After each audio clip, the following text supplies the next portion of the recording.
Revolutions are explosions. They rupture, they sever, they interrupt. Revolutions, as we know them, are modern phenomena. They happened in particular circumstances that are very different from our present and future world order. The 20th century revolutions in Russia, China, Cuba, and Iran had several facets in common. There was this charismatic leader, Lenin, Mao, Castro, Khomeini. There was an all-encompassing ideology promising utopia, a perfect world for everyone who believes in the cause. Communism in Russia, Maoism in China, socialist anti-imperialism in Cuba, and Islamism in Iran.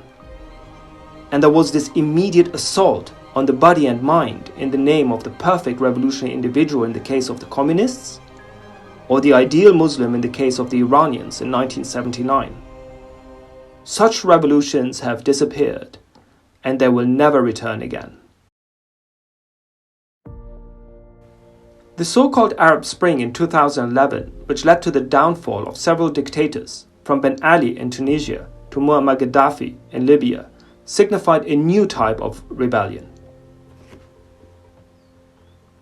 There was no grand ideology, no Islamism, no romantic nationalism, no Marx, no Muhammad. The Arab Spring was about very local issues couched in a universal language of social emancipation, real democracy, and human security. There was no idealized charismatic leader, no point of fixation for the masses, no Mao, no Khomeini. The leadership was scattered. There were no hierarchies. The guerrillas didn't organize in the Sierra Maestra, as Fidel Castro and Che Guevara famously did. There was no physical headquarters, no mosque, no university campus, Politburo, or Third International.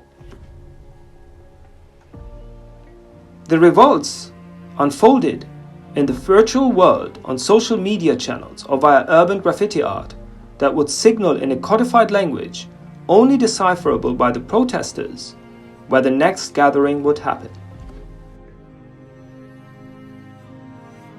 A typical gathering was gender balanced, spearheaded by activist women well versed in putting their concerns on the agenda. Women also organized themselves at the front of the mass protests to protect the man. Even the security organs of Egypt's Mubarak feared the repercussions of brutalizing these women under the supervision of the thousands of citizen journalists who captured the events on their mobile phones and posted them on Facebook and Twitter. Technology had a deterrent effect here.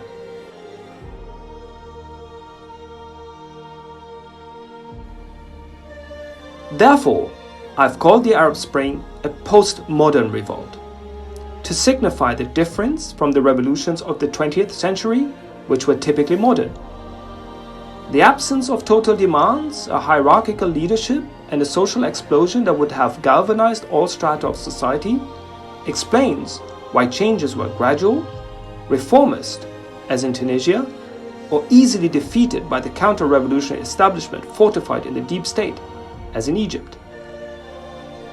The Arab Spring was carried by a language of love and empathy.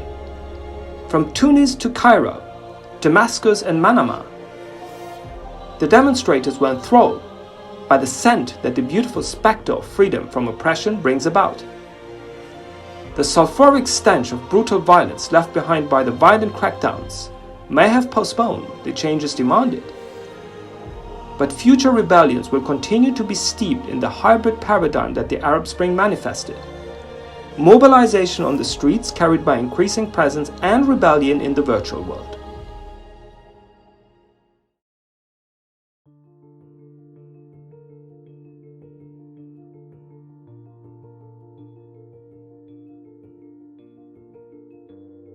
Who will be the rebels that take on the mantle of resistance in the future?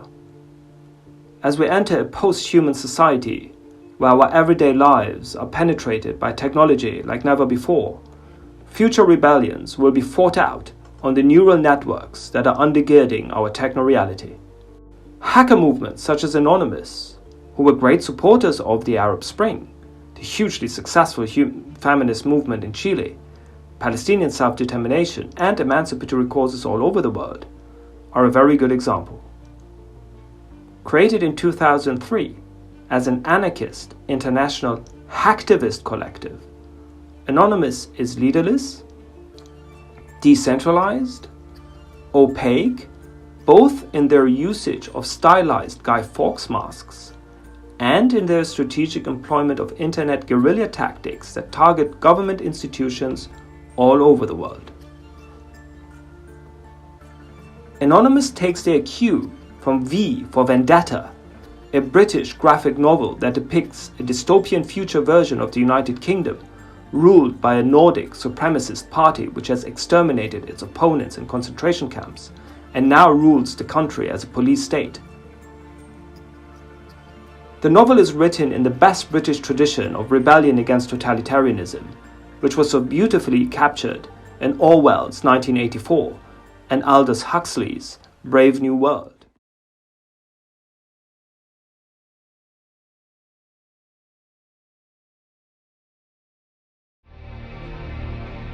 This whole time I thought changing the world was something you did, an act you performed, something you fought for.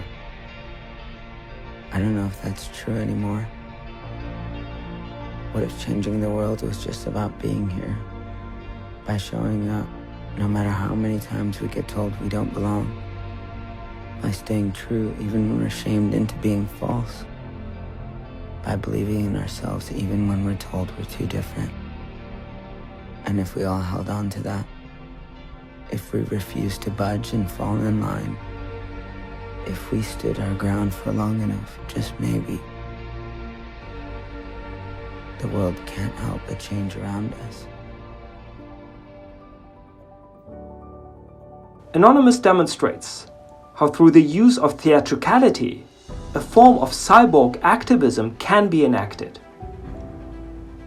Comparable to all the other resistance movements of humankind, these post-human rebels with a cyborg mentality use emotions as an essential ingredient in a reasoned politics of passion. A new kind of techno-idealism is synthesized with a great diversity of political expressions rooted in various ideas and persuasions.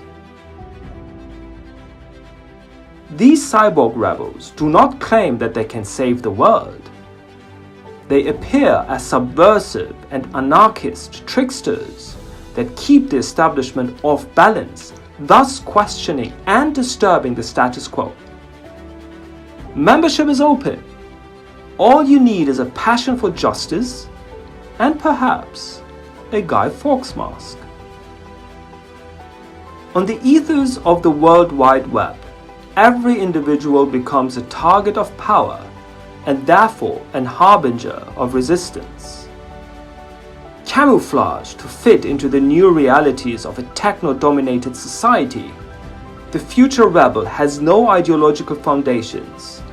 Her resistance emerges with supersonic speed from various directions as it ricochets away from power like a high-velocity projectile that doesn't adhere to any calculation or social formula.